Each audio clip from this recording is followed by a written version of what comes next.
Omulungi ali ku Fit Media olwabadde najori kasente ekimukitambula bulungi musukala hajja Bruno Nyamishafi kulwanga nza kubuzaako olyoti eyo kasente obulamu bulungi fenene obulamu butambula tusabusayi Mukama Katonda atuwa obulamu obulungi ate namweyo abawe obulamu obulungi tukomyewo n'ensonga yaffe ne foundation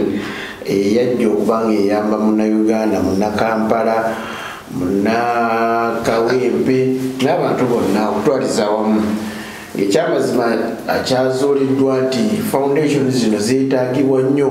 naddala mu ggwanga kubanga abantu bangi gye bali tebalina kye bamanyi naye webanga foundation ene ezze okubanga egenda teekamu omuntu obwongo obw'enjawulo omulimu gw'omutwe ate kiba kyanjawulo nnyo ddala. Tulina ba Save African Muslim Foundation olunaku olwaleero era basobola okuba nga banjula ensonga yaabwe luli twaliko nabo mukulu twali naye nasobola okuba ng'ayina byatunyonnyola olwaleero aye tukomyewo ayongere okubangula abantu aye tulabe oba munnansi na Munnayuganda yenna asobola okujja n'ayigirizibwa emirimu egy'enjawulo omuli okukola amasannyalaze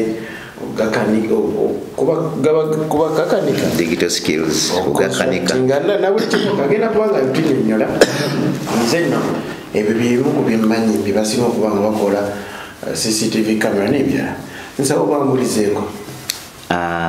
Mbalamusizaako banna Fit Media mwena abasiraamu assalamu alaikum wa rahmatullahi wa barakatuh. Yena yena gye musinziira okutulaba abali mu diaspora n'abali mu Kampala ne mu byalo mwenna tusanise okubalaba. Amannya n'eddoboozi nze Nsubuga Umar, Executive Director Save African Muslim Foundation. Save African Muslim Foundation. Ekyamazima wadde luli nakikobooza naye olw'okuba nti leero atwaga tuyingire ddiipa mu kintu kino era olabisa okukiddamu the Save African Muslim Foundation bebaani akola bimundu okusooka ategeere kwali naye. Save African Muslim Foundation tuli kibiina ekyannakyewa kyebayita non-profit organization nga tuweereza abantu mu gyannakyewa communities zonna ate tukola mu Uganda yonna. So musinga kubesingira mu baani mu bangeto yuzi bantu bonna musingawa? Actually tuba tuservinga abantu baffe tusooka ne tumala okuidentifyinga need weeri kuba buli kibiina bwe kiba kitandika okukola kiba ne gye bayita thematic areas. Yes. Kati ffe tulina muntu specializinga naye nga bwekuba kuservinga abantu anyway abasinga okuba mu slums tutajetinga nnyo slums kuba mwe mukyasinza okuba abantu abali mu mbeera embi ennyo. Yesebo neyanze kati yatandikirewo biki bye mukola mwetaaga ki? Kakati bye tukola Save African Foundation tulina nga bwe nkugambye thematic areas nga mukusooka ddala tulinawo kyebayita boda revolving fund. Boda revolving fund twatunuliramu mikwano gyaffe bannaffe abatusaabaza aba boda netutunulira income yaabwe netutunulira challenges zebayitamu ng'okuba nga pamiti basasula ya bbeeyi bwe bagenda okugyayo loans ne loan pikipiki bagigula $5,000,000 naye akyasula $9,000,000 netugala katuyiyeyo ekintu kyebayita boda revolving fund nga kitegeeza nti boda eyo tugigula obukadde 5 bwetumala ogigula obukadde 5 ate n'ogivuga n'ogimalayo ku bukadde bumeka 5 awo twayagala kale owa boda okutamuleka mabega kuba bannaffe baatubuuzanga tife abatayagala kusoma mugenda tukolera ki. Kati ku revolving fund eyo yennyini tulinamu kye tuyita ne Islamic revolving fund. Islamic revolving fund ekyo twayagala omanyi ffe tuli basiraamu kati tulina kye tuyita riba. So omusiraamu olwokuba takkiriza riba ne tugamba singa tuba tusekiwalinze sente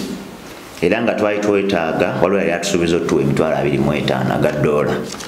nga sente ezo twagala ziteeka mu kibiina kino ekya Islamic revolving fund okusingira ddala nga kigenda kukwata ku bakyala kubanga bamaama abakyala abo balina obuzibu bwa capital abasinga obalaba bagezaako nnyo bambi okubanga bakola bayitako ku street wa yonna naye capital abasumbuwa. So mubawa capital nga zobawadde zibayina okuza. Kyetuyise revolving tusigala tuzizaamu naye nga teziri ku kye bazikomyawo ate muziteeka mu balala. Egamba nga temulimu sente za interest. Nga temuli riba. Abatamanyi riba ye interest mu luzungu, mu Luganda lyetteeka eriteekebwawo mu kuwola.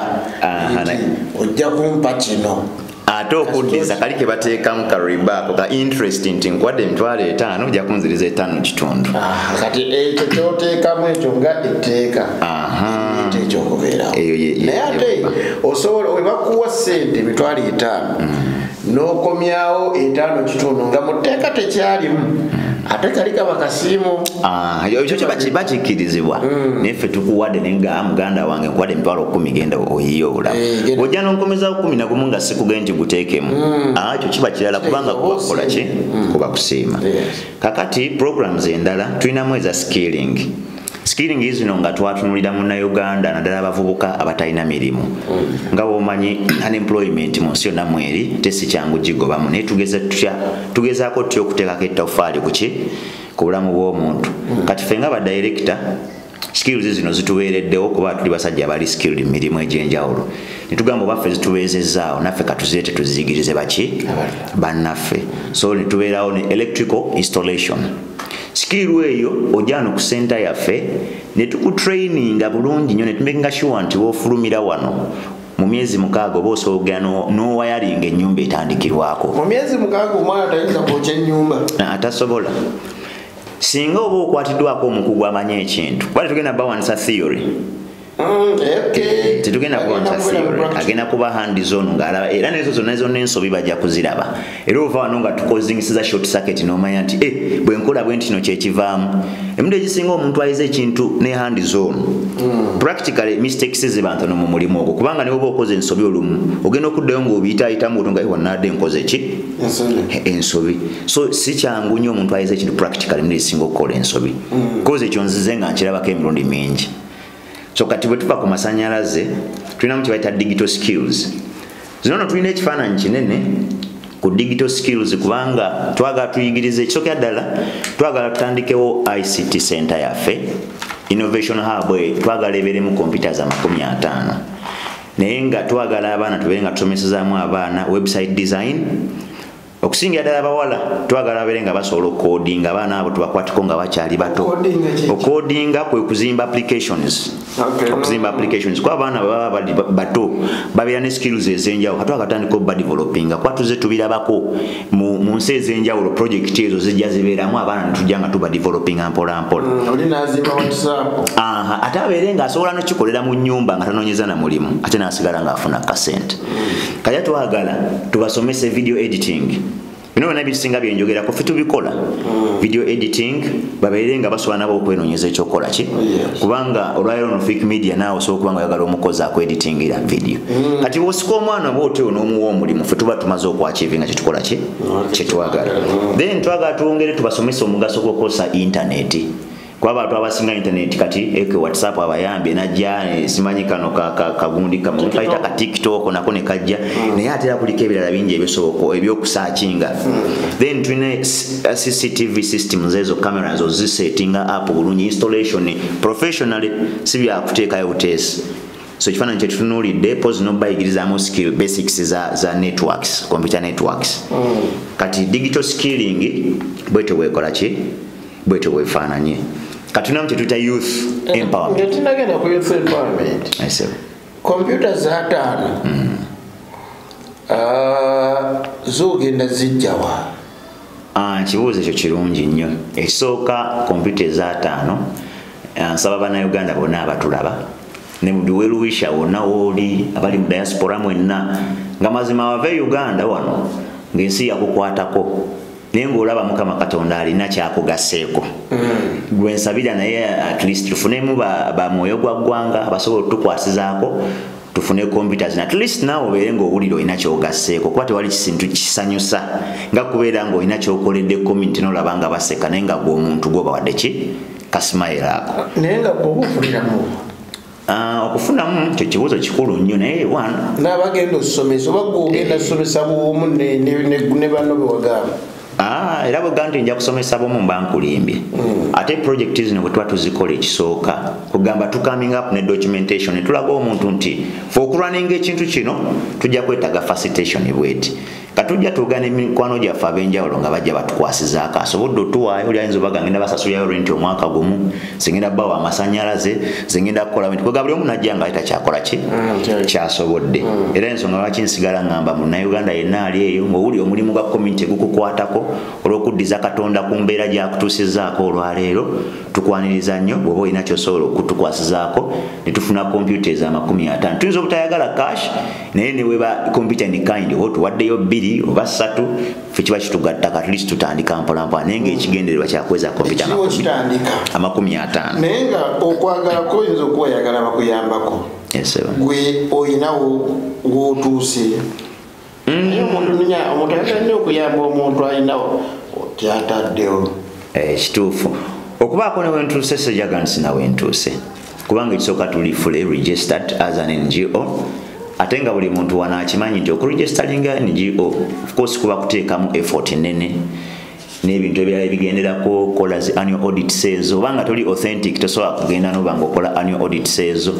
okubeera ng'oyimirizaawo services nga website zaffe ezo okuba nga tuzirwaninga kyetaagisa ssente rent office wezitula zetaagisa ssente ate nga ne mu kisiibo twali tugabayo ku bintu mpolampola naye ng'amaanyi go gakyabuliramu ddala era tukyetaagira ddala okujja nga tugatta ku muntu wa wansi kati tulinamu youth empowerment youth empowerment eno twagikategorizinga mu skills 3 oba ya talent okusinga nti tulinamu boxing ngumi era nja kuddayo wali nkugambe unemployment nti olw'okuba eggwanga lyaffe eno tezirina bulungi mirimu fe tugezaako nnyo okuidentifyinga wali gaps kati bwe twalaba wali gap ne tugamba mupiira bagukutteko unfortunately ebisaawe babitutunzeeko tetukyalina bisaawe bigazi ku developinga talent za mupiira ate boxing teyeetaaga ssente nnyingi si wa bbeeyi ate nga n'abaana abamwagala nabo weebali ate nga tusobola okucreatinga mu champion okusingira ddala mu bitundu bye tukolamu mulimu abaana baagala ennyo boxing ate nga tusobola okubafuula ba champion katonda n'abayamba ayinza okuba tabadde champion wa bikonde nabeera bouncer nga gwe mulimu gwafunyemu ayinza okubeera instructor awantu wonna balaba ennaku zino beba bouncer babanene wano so gye bujja boxing ajja kufuukira ddala omulimu ogw'amaanyi wano mu Uganda naye nga naffe tulina ogwongeramu amaanyi okugulaga bannayuganda nti mulimu muki nga tugatta ku kiri ekya employment nti nze olwayo at least nyinza okuba nga nasoma degree yange nenjiteeka wali naye ate munnange boxing naaba nga yakoze ki nga yanunudde ngaera bwe tujja tusoma ba champion world champion bonna abasinga tebaasoma naye ebikonde bibafudde baki ba champion ate abagagga abazibu nabeera nga babeezezaawo obulamu katwagala tukwate ku boxing naye twagala tuinvolvingemu nnyo omwana omuwala nabo bakube ebikonde baveeyo kati ekyokubiri tulinamu program ya music muno twagala tubeere n'ebintu 3 eno yemu ku goals zaffe twagala tukole center ng'eriko skilling yaffe center ya skills zino zembanyanyodde waggulu twagala center ebeere nga erina boxing gym twagala center eyo ebeere nga eriko music studio ate ebeere nga eriko ne ICT center twagala ebeeremu ebintu 3 oba ntegeerekesa kati ebintu ebyo 3 tunaa tusobodde obikwata ne tubiteeka mu kifo kimu tujja kuba nga tusembeza abaana ab'enjawulo pozi kenyisanyonyodde wali ku bintu ebikwatagana digital skilling olaba batera okumbuuza nze bwe mba ndi mu kilometers nga 3 oba 5 okola ntya tulinamu kye tuli mu kuorganizinga kye tujja okulaba nga tubeera ne mobiles tuyinza okugaa nti naye tugere tusomese ku bantu b'egindi nga tuvugawo entambula yaffe nga tugenda nga tubamalamu emyezi gye tusazeewo naye nga nabo at least tubaako nekye tubasomeseza abaana abasinga wano bwe tunaaba nga tumejalinze headquarter wano tuyinza okulaba kale nga abali mu kilomita 1 ne 2 basobola otwakisesinga naye nga ate abali mu radius ya kilomita 15 tebasobodde kukola ki awo nawe tusabirira kubaka twagala vaani tetugirina so nga tewaliwo munnayuganda asobola okubeera nagamba olw'omulimu gwe mukola ogw'ettendo nze vaani ngibakoze ki basizeemu era omulimu oba otukoledde gwaki gwa ttendo so kati bwe tuva ku eyo tulina program za community ezitugatta ffena awamu So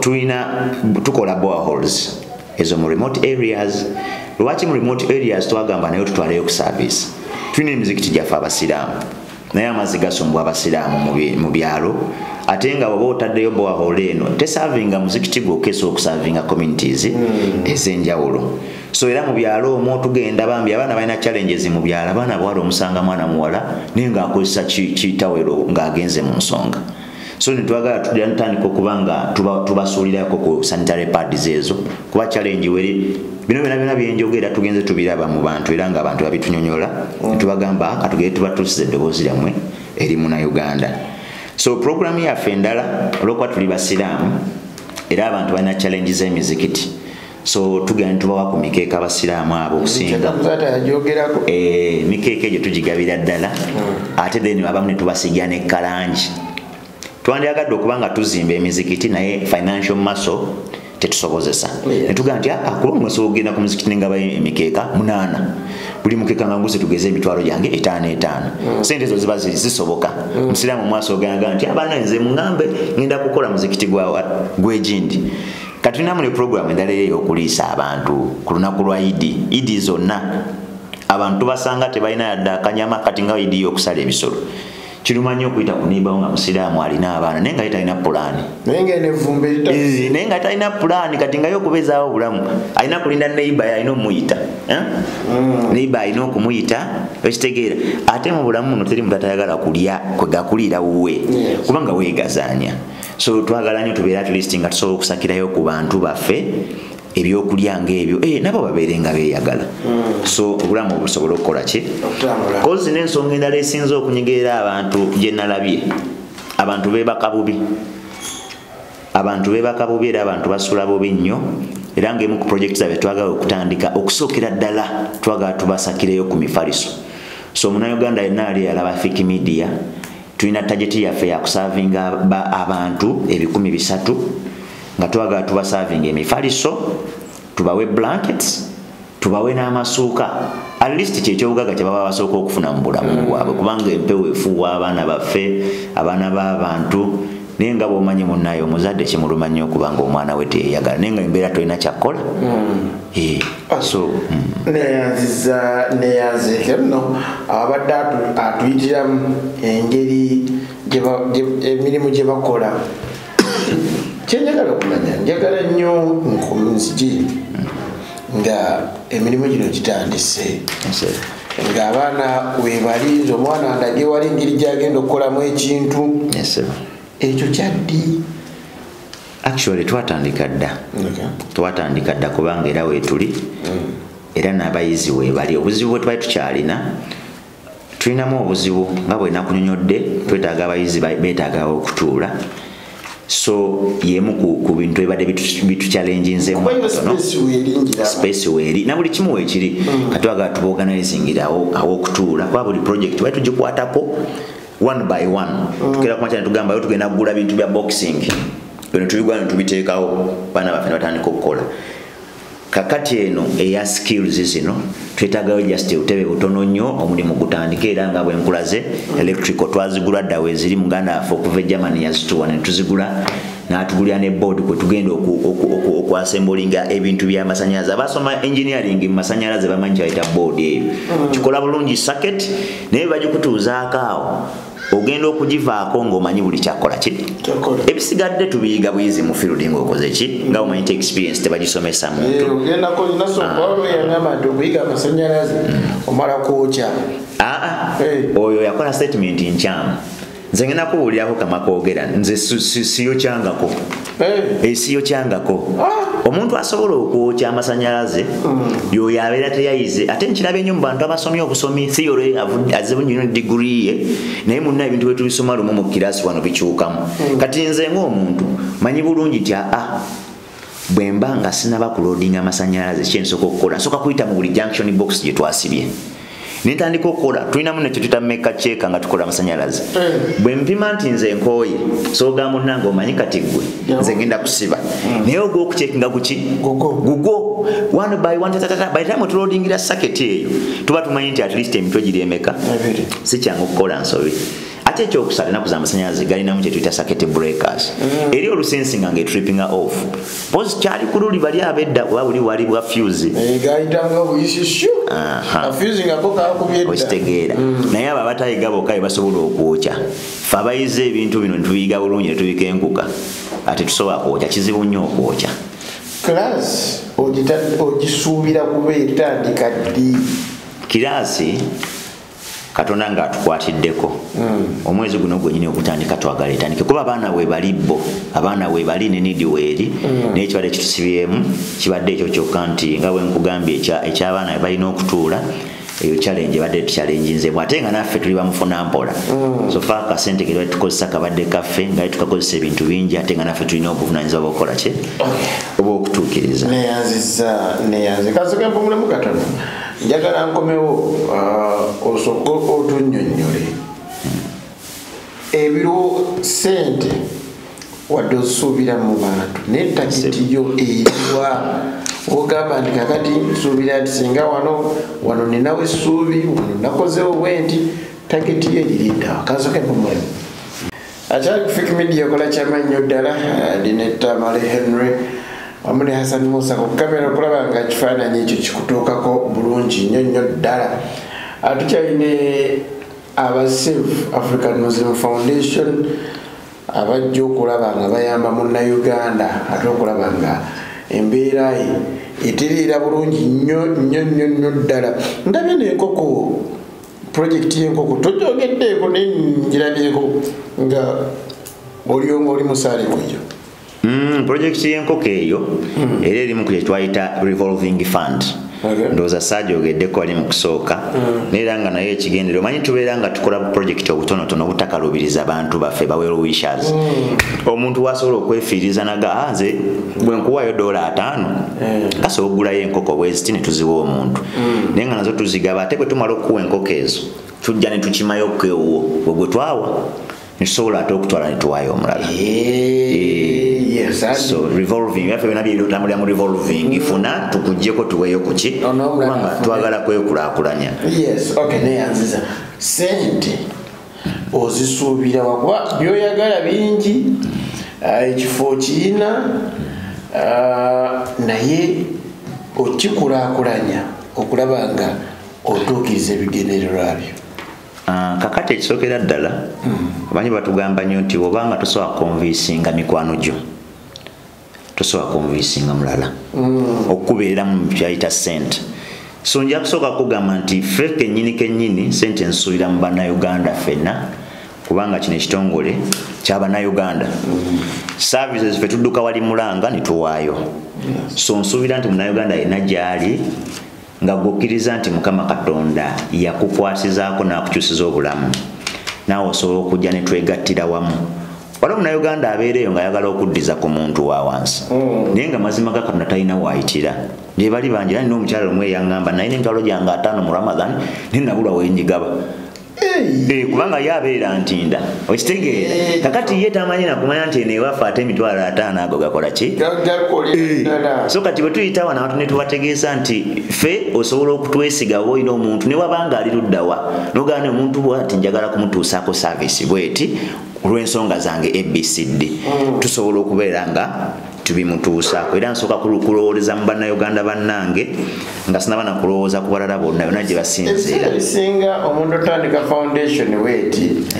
abeerako ne wajja amaanyi okugulu kwe kuba kuli kutandika okutambula gwe amaanyi wali ogajjawa oba naye wali weesiga ensawo oba gwe weesiga ensawo yo tekwali kwesiga nsawo yange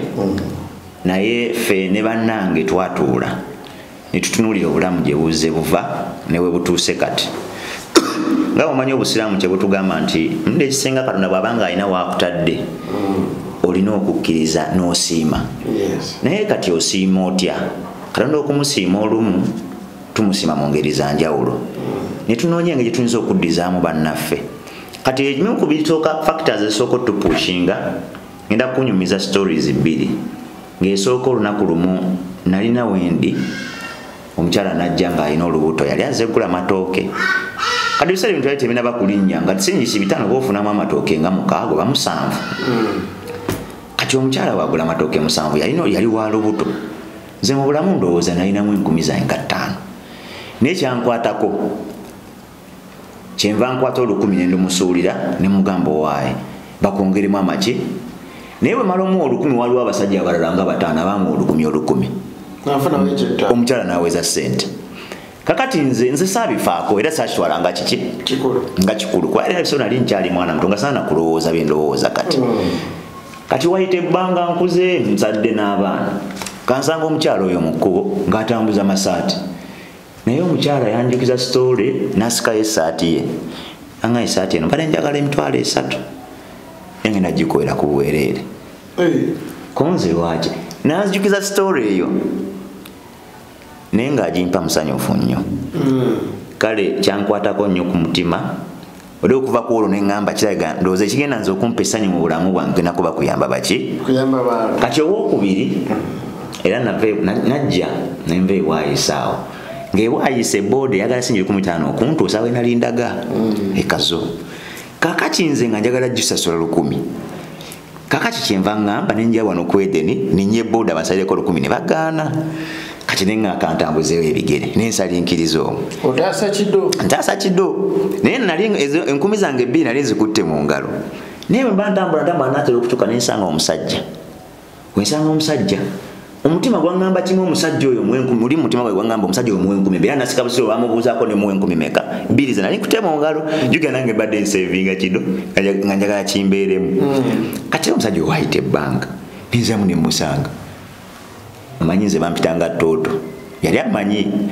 nangamba Toto tomanyi kyewankola olunaku luli naye nanzijukiza nangamba yali avudde ku makya nga tanaba kulya ku mmere n'ekiro ekyo yali tamanyi wa wagenda kukola ki kujja kyakulya kati ezo factors zonna zijja zitupushinga okukola ki kwegamba okulaba nga tugezaako okulaba nga tulina kyetuddiza community kubanga mu butuufu abantu bali mu bwetaavu ate kyenazudde teri kisanyusa mu bulamu bwa muntu nga kuddiza muntu atakola ki atalina kyobola wano mu Uganda tulinamu omuyimbi ansanyusa nnyo gwe bayita Spice Diana Spice Diana akasente kaka katono kalina at least akwate kubona zaayo ki era nze mu covid we twafunanga omusaala nina abantu wenayikiranga nengenda mu bwayisaawo at least nenjako emitwalo 5 nengenda nga banyamu bwendaba abali obubi naye nga tebammanyi sebabulira linnya lyange nze nkwata bukwasi ne mbakola ki nengamba olaba Katonda nanga nkuumye paka kati nze covid lockdown teyatukwatako nze saabimanya nako ebya lockdown naye ffe lwoka twali tutambula so bwe nti we najja nkola ki tuyamba bannaffe naye nga naffe kennyini era tuli basajja bakozi so twasala netugamba Katonda gyatujje okututuusa ku step gyatutuusizaako ffenna ntusobola netugamba akatwegattire wamu tutandika okuba nga tutambuza omulimu tuguyita ku mulimu gwa Allah si gwaffe kubanga Katonda ayinza okuba yatuwa amagezi ago ag'okuba nga tuleeta essanyu mu mitima gy'abantu abanafuse neyanzege program